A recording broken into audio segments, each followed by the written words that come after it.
AMC के CEO equities के CEO Harsha Upadhyay जुड़े हमारे साथ, उनसे बात करेंगे। हर्षा जी, गुड आफ्टरनून। हर्षा जी, पहले मैं शुरुआत करना चाहूँगा आईटी से। क्या एक बार फिर ये आईटी की जो रैली हुई थी, ये फेल होने का रिस्क है? जिस तरीके के एचसीएल टेक के नंबर्स आए और जिस तरीके से मार्केट ने रिएक्ट किया, आपका व्यू क्या बन रहा है लार्ज कैप आईटी पर? गुड आफ्टरनून अनुज। देखिए, पहले भी हमने यही बात का जिक्र किया था कि अगर आप थोड़ा medium to long term view लेते हैं आईटी में, तो बहुत ज्यादा ओवरहैंग है जो एआई डिस्ट्रप्शन को लेते हुए, और जो ऑलरेडी एक तरफ से लैकलस्टर जो बिजनेस ग्रोथ है, ये दोनों चीज लेते हुए। तो हमें लगता है कि उस जो व्यू है उसमें कोई बदलाव नहीं है। हो सकता है कि कुछ स्टॉक्स थोड़ा ठीक ठाक करे कोई एक क्वार्टर में, लेकिन ओवरऑल अगर आप देखेंगे तो यहाँ पे मार्जिन प्रेशर भी बना रहेगा और ग्रोथ पे भी एक तरफ से दिक्कत रहेगी। तो लेकिन ये भी जरूर देखना चाहिए कि ये सब बैलेंस शीट्स बहुत ही क्लीन बैलेंस शीट्स हैं, लेवरेज नहीं है, हाई डिविडेंड यील्ड कंपनीज हैं। तो अगर मार्केट्स में बहुत ज्यादा वोलेटिलिटी कोई और वजह से आता है, तो हो सकता है कि ये sector from time to time एक टैक्टिकल तरीके से आउट परफॉर्म करे। लेकिन अगर आप थोड़ा सा लॉन्ग टर्म व्यू लेते हैं तो शायद ये अंडर परफॉर्मेंस और कंटिन्यू हो सकता है। बिल्कुल। खैर, ये रही बात आईटी पे। 30,550 का इस वक्त स्तर है इंडेक्स का। थोड़ी रिकवरी है, बट स्टिल कोलैप्स के मोड में तो अभी भी है। बट हर्षा जी, बाजार ने अपने आप को और बहुत अच्छी तरीके से अलाइन किया इस पूरे मार्च के महीने में, अप्रैल के महीने में। इस वॉर के दौरान पावर स्पेस, एनर्जी स्पेस क्या गजब उभरा है ना। हम एचपीसीएल, बीपीसीएल का तो बहुत दिनों से नाम लेना ही भूल गए। Look at entire energy space. बाजार ने अपना गियर शिफ्ट किया। अभी इन्वेस्टर्स को क्या करना चाहिए? जो इस वक्त ये प्राइस बिहेवियर, ये क्या इंडिकेट कर रहा है? बाजार क्या सेंस करके चल रहा है? क्या थोड़ा सा इस थीम पे कुछ वर्षों के लिए कैपिटलाइज करने की जरूरत है क्या अब आपको? वीरेंद्र जी, देखिए, हो सकता है कि ये जो पावर सेक्टर का थीम है और पावर एंसिलरीज जो कंपनीज हैं कैपिटल गुड्स में, ये सभी अच्छे कर रहे हैं, तो हो सकता है ये यहाँ पे और परफॉर्मेंस आए। लेकिन जहाँ पे बहुत ज्यादा क्लैरिटी नहीं है वॉर का जो रेजोल्यूशन कब होने वाला है, कितना उसका नेगेटिव इम्पैक्ट फाइनली रहेगा नहीं रहेगा, तो इस माहौल में लगता है कि एक डाइवर्सिफाइड पोर्टफोलियो बना के चलना बेहतर रहेगा। बहुत ही ज्यादा एग्रेसिव इन्वेस्टर्स के लिए हो सकता है कि ये पावर सेक्टर या पावर एंसिलरीज में जो लीडरशिप थोड़ा बहुत दिखने को आ रहा है, तो वहां पे जरूर पोजीशन ले सकते हैं। लेकिन बाय एंड लार्ज जो इन्वेस्टर्स हैं उनके लिए मेरे हिसाब से डाइवर्सिफाइड पोर्टफोलियो रखना बेहतर है। अगर आप देखेंगे, लार्ज कैप्स देखेंगे, मिड कैप्स देखेंगे, इंडेक्स लेवल पे दोनों ऑलमोस्ट 10 ईयर एवरेज वैल्यूएशंस पे आ चुके हैं। तो आप एक डाइवर्सिफाइड पोर्टफोलियो बना के लार्जर मिड कैप का टिल्ट रखते हैं पोर्टफोलियो में, तो जरूर वो बेहतर स्ट्रेटजी रहेगी। ओके, बात होगी पावर एनर्जी स्पेस पर। लेकिन हर्षा जी, गुड आफ्टरनून। एफएमसीजी पैक भी एकदम से फ्लेवर में आया है। नेस्ले के नंबर हमने देखे, कल शानदार रैली, डेज हाइपर क्लोज हुआ वर्टिकल राइज के साथ। आज भी फॉलो बाइंग होती हुई नजर आ रही है। इनफैक्ट सिर्फ नेस्ले ही नहीं, पूरा पैक अगर आप देखें तो आज फोकस में है। तो क्या एफएमसीजी में अब शायद मौके बनेंगे? क्या लगता है आपको? यहाँ पर भी हमारा व्यू जो है वो आईटी सर्विसेज के हिसाब से एक अंडरवेट स्टैंस का ही है। ये दोनों सेक्टर्स काफी समय से एक तरफ से इंडेक्स से अंडर परफॉर्म कर रहे हैं। तो हो सकता है कि कुछ समय में यहाँ पे एक शार्प अपसाइड रैलीज भी आए। वो रिजल्ट्स के वजह से आ सकता है या कोई और डेवलपमेंट की वजह से हो सकता है। लेकिन यहाँ पे एक अगर आप पोर्टफोलियो बना रहे हैं और अगले 3-5 साल का सोच रहे हैं, तो इतना कुछ खास कंफर्ट ना वैल्यूएशंस पे दिख रहा है, ना कुछ ग्रोथ पे दिख रहा है। जरूर कुछ कंपनीज में ग्रोथ इंप्रूव हुआ है, बट वो जीएसटी का जो कट के वजह से जो वॉल्यूम ग्रोथ दिख रहा है वो बहुत ज्यादा सस्टेनेबल नहीं लगता है। तो इसलिए इस सेक्टर में भी हमारा व्यू नेगेटिव ही है, और कुछ ही सेलेक्टिव स्टॉक्स पे हमारा व्यू यहाँ पे पॉजिटिव है, और वही स्टॉक्स हमारे पोर्टफोलियो में है। तो हर्षा जी, क्या फिर ये लॉजिक आप ऑटो कंपनियों के लिए भी अपनाएंगे कि जो जीएसटी कट का एक बेनिफिट है वो लार्जली अपफ्रंट प्ले हो चुका होगा? क्या यहाँ पर भी यही व्यू रहेगा?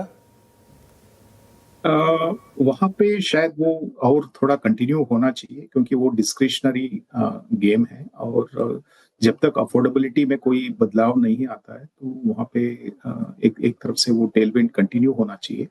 अभी तक तो हमने पेट्रोल पंप के जो प्राइसेस हैं, रिटेल प्राइसेस, उसमें कोई बदलाव नहीं देखे हैं। सिर्फ एक्साइज ड्यूटी कट हुआ है, उससे कोई कंज्यूमर प्राइस में बदलाव नहीं हुआ है। अगर आप आगे जाके कुछ बदलाव देखते हैं, हायर प्राइसेस देखते हैं रिटेल साइड में, तो हो सकता है कि थोड़ा बहुत जो शॉर्ट टर्म डिमांड है कुछ ऑटोमोबाइल सेगमेंट्स में इम्पैक्ट हो सकता है। लेकिन ये लगता है कि कुछ लंबे समय के लिए यहाँ पे एक एक डिमांड का जो स्ट्रेंथ है वो कंटिन्यू होना चाहिए। हो सकता है शॉर्ट टर्म एबरेशंस थोड़ा बने, बट ये सेक्टर में हमारा व्यू पॉजिटिव ही रहेगा। अभी निफ्टी फार्मा इस पूरे एक्शन में काफ़ी मिसिंग है हर्षा जी। फार्मा बिल्कुल साइडवेज है और इनफैक्ट थोड़े बहुत buying efforts health care space में विजिबल हैं, जहाँ पे हॉस्पिटल स्टॉक्स की बहुत स्ट्रॉन्ग प्रेजेंस है। बेटर रिवॉर्ड कौन देगा यहाँ से, या फिर किस में नजर आ रहा है आपको अभी? देखिए, with in health care segment हमें लगता है कि हॉस्पिटल सेगमेंट जो है वहाँ पे पेनिट्रेशन लेवल्स अभी भी बहुत कम है, और एक तरफ से लॉन्ग टर्म रिक्वायरमेंट है इंडिया में हॉस्पिटल्स का और हॉस्पिटल बेड्स का। भले ही कुछ रेगुलेशंस में ऊपर नीचे हुए, लेकिन अगर आप लॉन्ग टर्म पोर्टफोलियो बना रहे हैं तो कुछ हॉस्पिटल स्टॉक्स तो पोर्टफोलियो में होने चाहिए। इन कंपैरिजन हमें नहीं लगता है कि सभी फार्मास्यूटिकल सेगमेंट्स में आज के दिन में बहुत ज्यादा ग्रोथ का या वैल्यूएशन कंफर्ट का एक व्यू है। तो इसलिए बिटवीन फार्मास्यूटिकल्स और हॉस्पिटल स्टॉक्स में हमारा व्यू हॉस्पिटल्स पे ज्यादा बेहतर पॉजिटिवनेस है आज के दिन। हॉस्पिटल्स आपको ज़्यादा अच्छे लग रहे हैं फिलहाल हर्षा जी। अच्छा, ये जो पूरा टूरिज्म स्पेस है, होटल स्पेस हो गए, पिछले कुछ सत्रों से फोकस में आया है। होटल स्टॉक्स ठीक ठाक परफॉर्म कर रहे हैं, एविएशन, होटल्स, ये पूरा टूरिज्म स्पेस अभी कैसा लग रहा है आपको? क्या लगता है मौके बनेंगे यहाँ पर? फेरबदल किया है क्या सर आपने? नहीं, यहाँ पे कुछ खास चेंजेस नहीं हुआ पोर्टफोलियो में। जरूर हमारे व्यू एविएशन पे भी पॉजिटिव है, क्योंकि हमें लगता है कि जो डोमेस्टिक एविएशन इंडस्ट्री है वो अच्छा खासा कंसोलिडेट हो चुका है।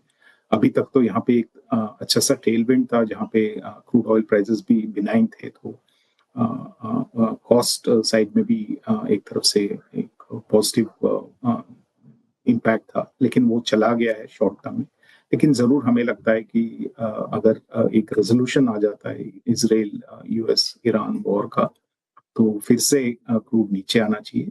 हो सकता है कि क्रूड शायद वो जो पहले 60 और 65 के बीच में जो ट्रेड कर रहा था वहां तक ना आए, लेकिन अगर फिर भी 75-80 के आसपास भी आता है तो एक तरफ से कॉस्ट पे इतना बहुत ज्यादा इम्पैक्ट नहीं पड़ेगा, और एविएशन कंपनीज उसको मैनेज कर पाएंगे। और सबसे बड़ा पॉजिटिव, जैसे मैंने पहले भी बोला, इंडस्ट्री कंसोलिडेशन का है, और इंडस्ट्री कंसोलिडेशन होने की वजह से प्राइसिंग पावर भी काफी अच्छा इस इंडस्ट्री में आ चुका है। तो यहाँ पे हमारा व्यू पॉजिटिव है with in the segments that you mention.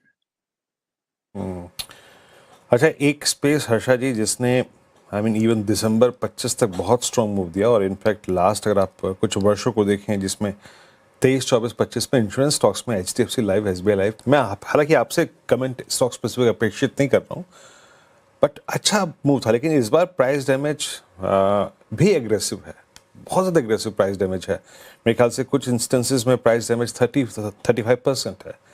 Insurance space में आपको क्या नजर आ रहा है? कोई स्कोप है इस वक्त एंट्री का? देखिए, इस सेगमेंट में कुछ परफॉर्मेंस स्टेबिलिटी आया था पहले स्टॉक परफॉर्मेंस के हिसाब से, क्योंकि बाकी सारे जो फाइनेंशियल स्पेस थे वहां पे कुछ ना कुछ नेगेटिव्स थे, जैसे कि प्राइवेट बैंक्स में नेट इंटरेस्ट मार्जिन्स का एक दबाव था, और जो सेक्टर्स सब सेगमेंट्स में भी कुछ ना कुछ नेगेटिव्स थे।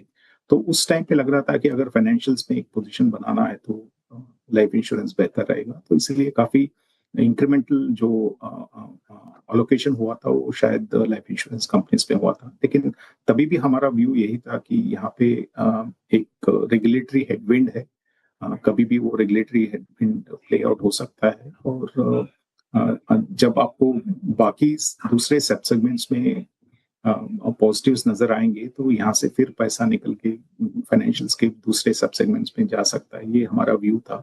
वही शायद अभी प्ले आउट हो रहा है क्योंकि प्राइवेट सेक्टर बैंक्स में काफी वैल्यूएशन करेक्शन हो चुका है और कैपिटल मार्केट इंटरमीडिएटरीज में एक तरफ से फिर से एक पॉजिटिवनेस आया है ओवरऑल मार्केट में। तो हो सकता है कि कुछ पोजीशंस जो लाइफ इंश्योरेंस में है वो वहां से कम होके दूसरे फाइनेंशियल के सब सेगमेंट्स में शायद जा रहे हैं। तो ओवरऑल हमारा view with in financials insurance में इतना कुछ खास पॉजिटिव व्यू नहीं है। ओके चलिए, तो ये हो गया इस इंश्योरेंस स्पेस पे हर्षा जी का व्यू। हर्षा जी बहुत बहुत शुक्रिया, आप इस कार्यक्रम में शामिल हुए, सभी सेक्टर्स पर अपनी राय रखी, आपने बहुत बहुत शुक्रिया।